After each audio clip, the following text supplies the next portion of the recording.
Hey guys, welcome to this video. Today we will look at installing WordPress and the basics of WordPress. My name is Clyde D'Souza. I'm a software developer by profession, and over the past few years I've been working with different technology stacks. One of them is WordPress. I've been looking at that in my spare time. In the past I've built a few websites using WordPress as well. So now we are looking at WordPress, but what exactly is WordPress?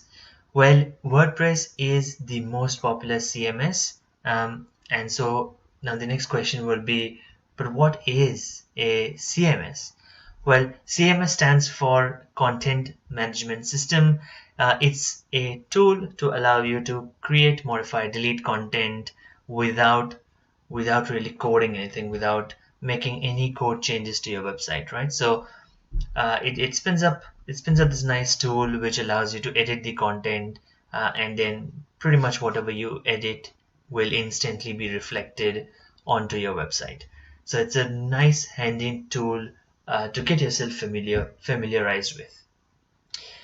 The other advantage of using a CMS is that you're able to add, remove functionality on the go. Now, what do I mean by this? Now, let's say if you have a website and you want to install, Mailchimp, for example, to start capturing email addresses. You want to build your newsletter, you want to build your mailing list. And so with WordPress, it is quite simple. You install the Mailchimp plugin, and there you go. The entire functionality is now in your website, and you don't have to code anything. It's a simple tool. You get a simple UI to really configure few basic things, and within no time you would have that functionality available on your website to use. So now this is available on WordPress, and of course in the market there are quite a few other CMS softwares that offer similar functionality in different ranges of the scale. Now, the other thing about CMS, about WordPress, is that you can have different users on your platform. So let's say you're the owner of the site, so you would obviously have like a super user access. You would have total control of your website. But let's say you have a section on your website which basically you want called blog posts, right? Called blog, and all you want to do is add articles to this blog, but of course you don't want to do it yourself. You want to hire someone who can add this content for you. So in that case, you have two options. You can add a user with a contributor role, which will allow them to basically add content, or you can add a user with an editor role, which will allow them to add content, edit other people's content, and also publish content. And of course, there's a few other roles in WordPress, which we'll get into later, but you get the point. A user can have different levels of access, and based on the levels of access, they can do different things on your website. So you can have multiple users managing your website. Now if you're a developer, you can develop components for this CMS for your website. What can you develop? You can develop templates, which means the structure, the design, the base UI look and feel of the website. And so you can install that template, and then that's how your website will look.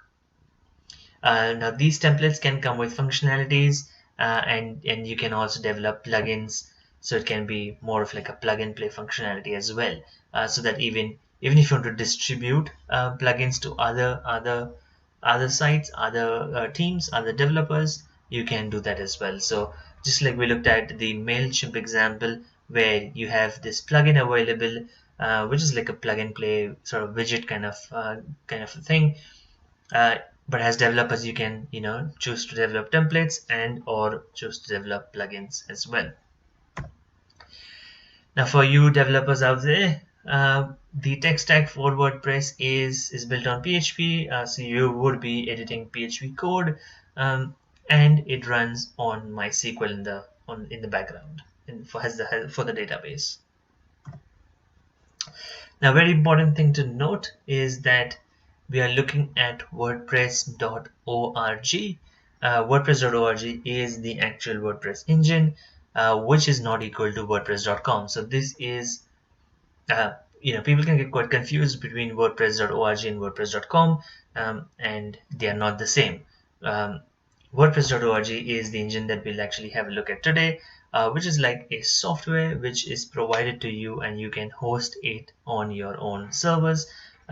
You can install it on your own servers, and you can run WordPress. But WordPress.com is sort of like a website as a service. What do? They provide you, so that is quite similar to Wix, if you've used before, or similar to other platforms out there. What you can do with WordPress.com is sign up to this site, and then they do everything for you. They host the site for you. They already have WordPress engines running in the background, and so all you have to do is spin up a site, configure what your site looks like, and you have your site to go. So the main difference is, WordPress.org, you host the site. WordPress.com, they host it for you.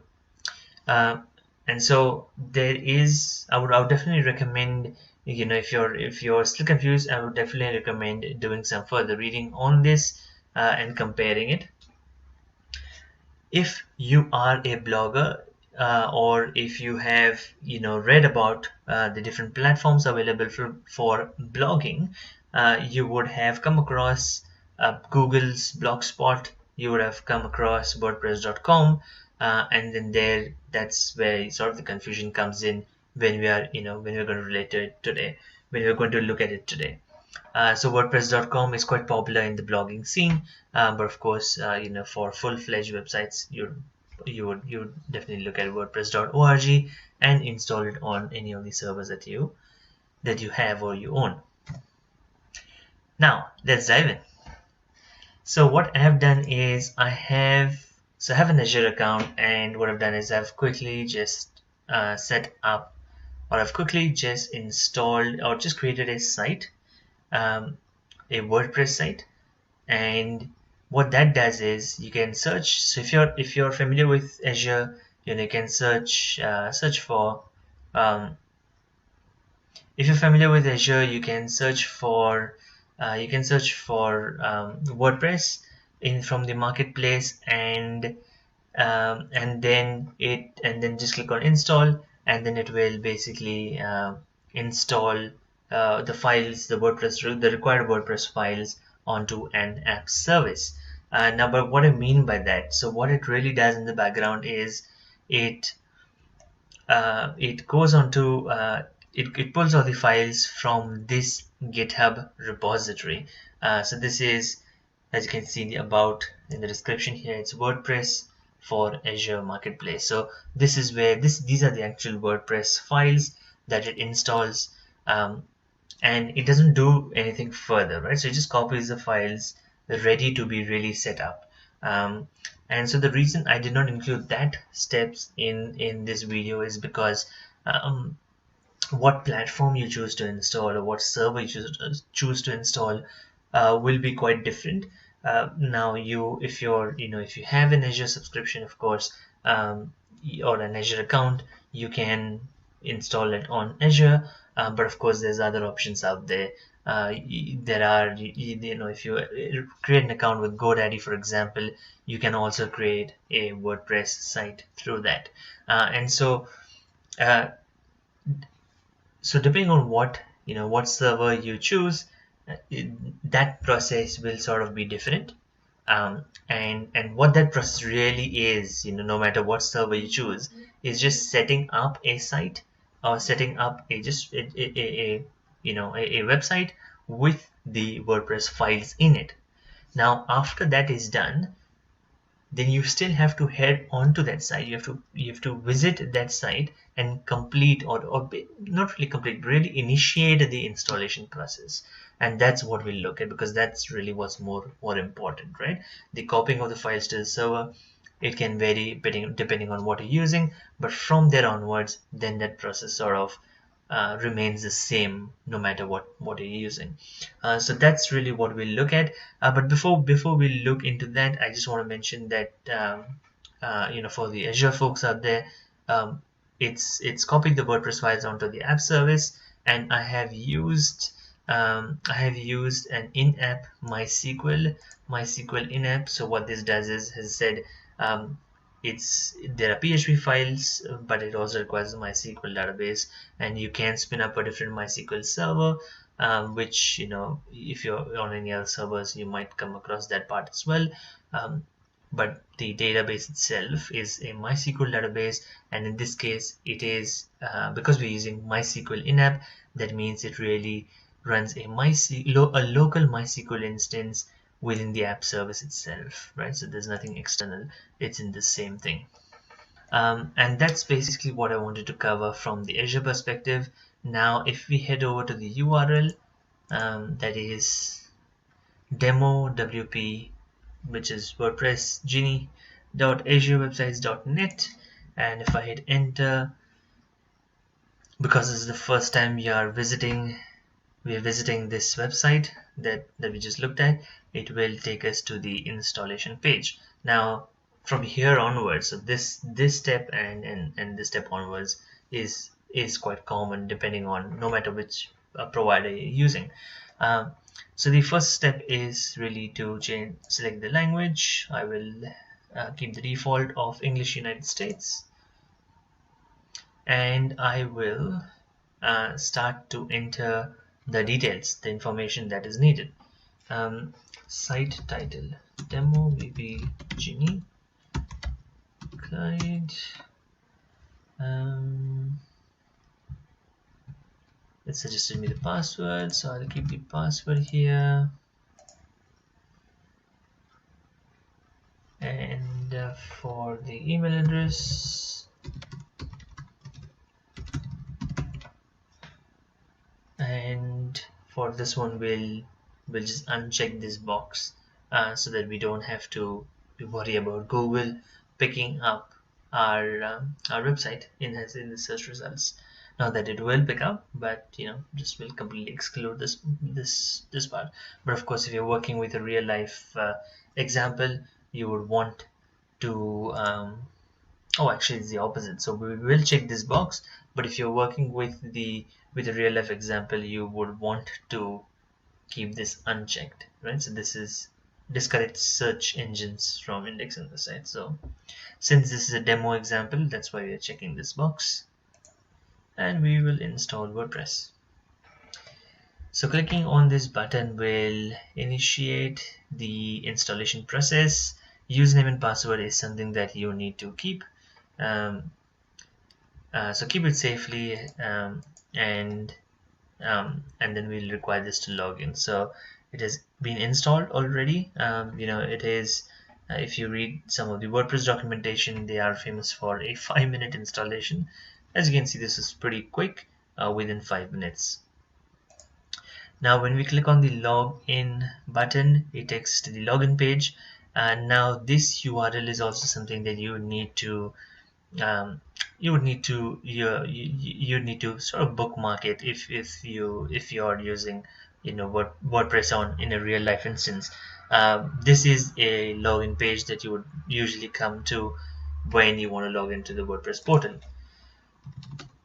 So I'll enter my username and the password, and let's check this box for now, and I'll log in.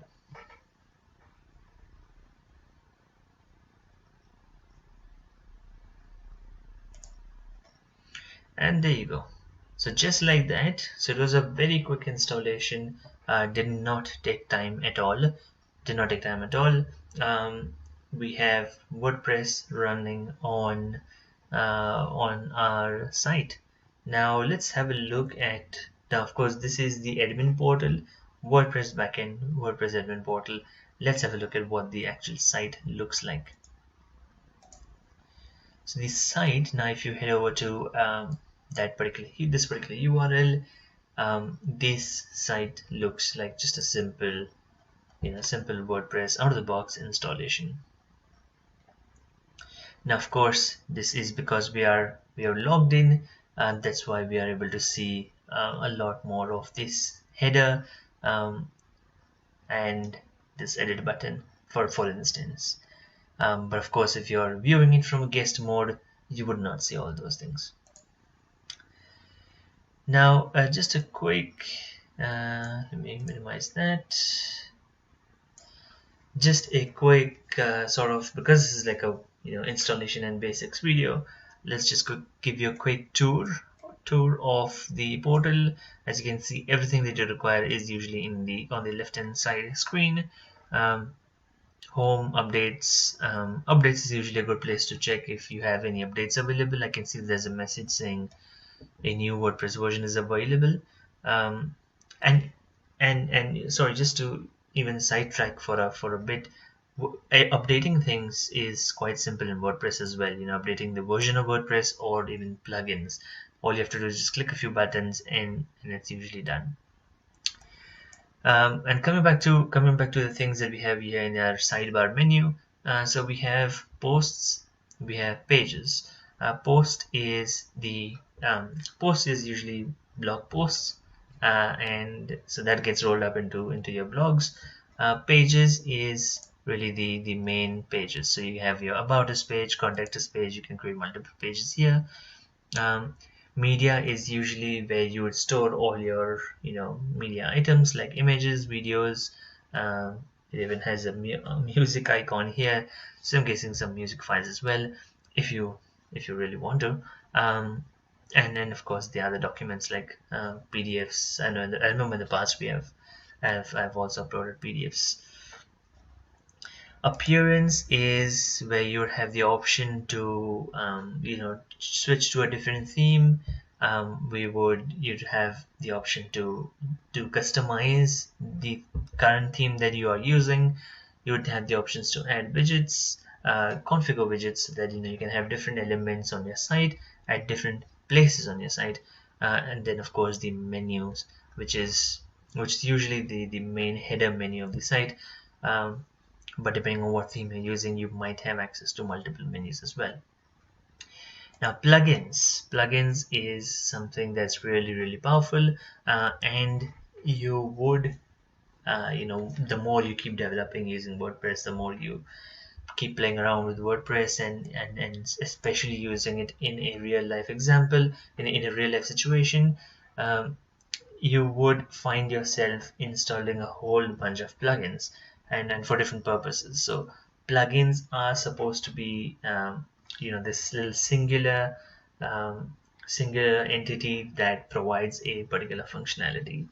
And so like we talked about MailChimp, for example.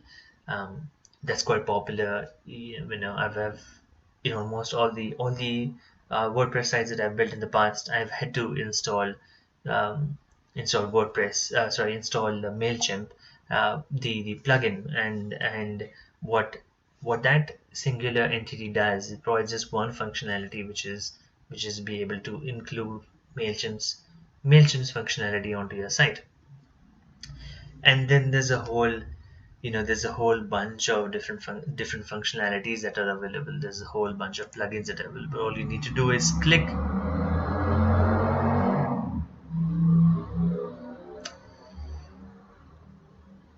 the benefits of staying in an apartment. All you need to do is click the add new button and you would have access to so many different plugins. Just search for any different type of plugin that you want. It will also tell you if it is compatible or not with the current current version of WordPress that you're using, and almost everything that you require, you would probably find it over here. Oh, there's a little cool animation GIF as well. Nice. But you would find it all the functionalities you would find it if you search for a plugin here. Next up, we have users. We have already created one user, and if you want, you can add new users. You can assign them different roles.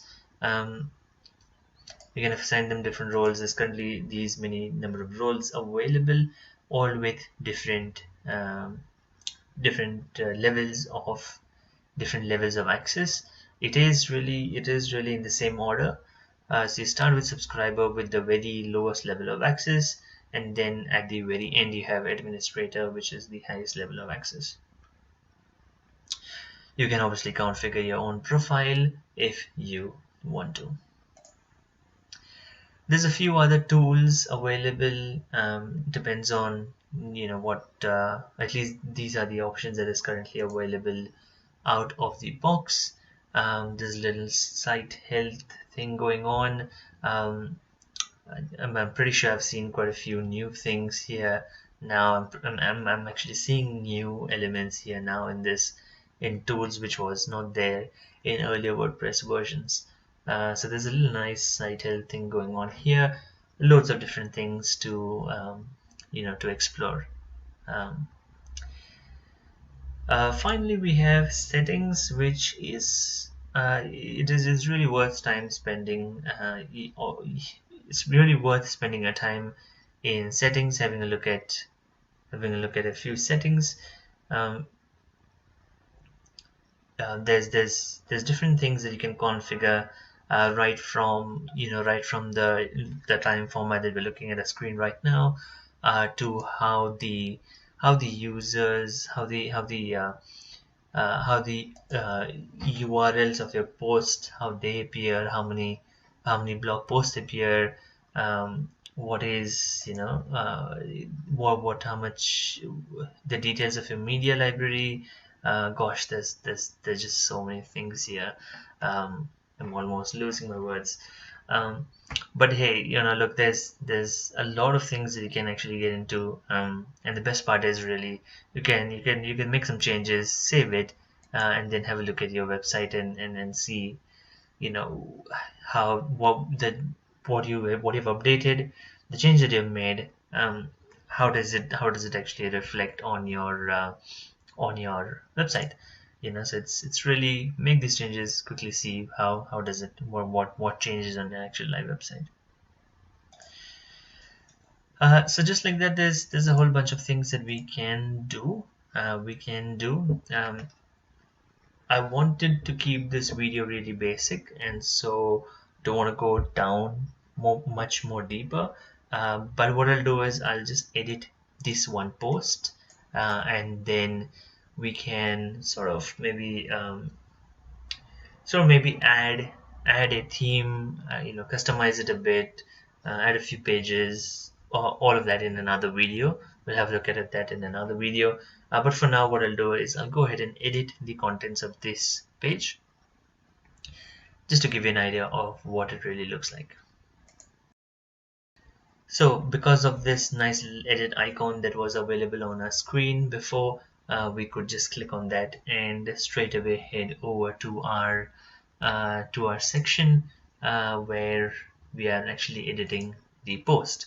So this time is not a page, it's a post. I'll close this menu. So the contents so the contents that are on this page, WordPress gives you this nice little rich text editor. What you see is what you get editor, and you can basically type whatever you want in whatever format you want. So you can make this bold, for example, and add images if you wanted to. There's a whole bunch of options over here. You can add widgets, and so many other things. You can also change the visibility of the page. You can add tags to the page, just in case you want to sort it by tags or categories. Featured image really adds just as you would imagine, just adds an image for that particular post. Now, certain things can change depending on the theme that you're using. You might have access to a lot more. The same goes with the menu. Uh, so we seen these items here in the menu, but depending on what plugins you add, the themes you add, you might have access to a whole bunch of other things as well. Now what we'll do is let's quickly update the page and view the page. So since this is a post, it is also available on this particular URL, but since it was also in my home page, I can see that my home page has been updated with my new content as well. So it's really nice and simple. Of course, as you would have noticed that it's kind of an out of the box simple site that is installed, but hey, they also give you options to change the appearance and add and customize themes. So you can definitely go crazy there and customize your site as to your heart's content. Look, so that is really what I wanted to talk about. Just a quick video, just a quick tour on WordPress. We had a look at the installation process, quick and simple.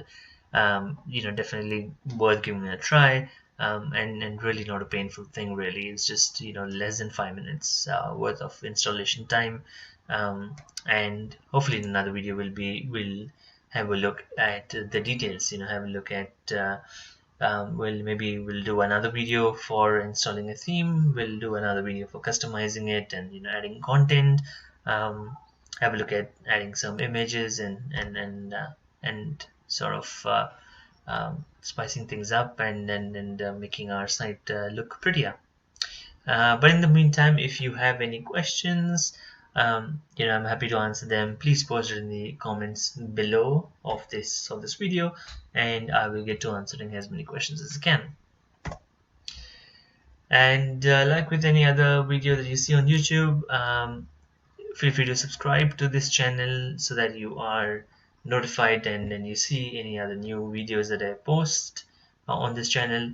If you found this useful, found this video insightful, give it a like, and so that I know that you have actually liked the video, and do share it with your friends and family, and so that they might find this video useful as well.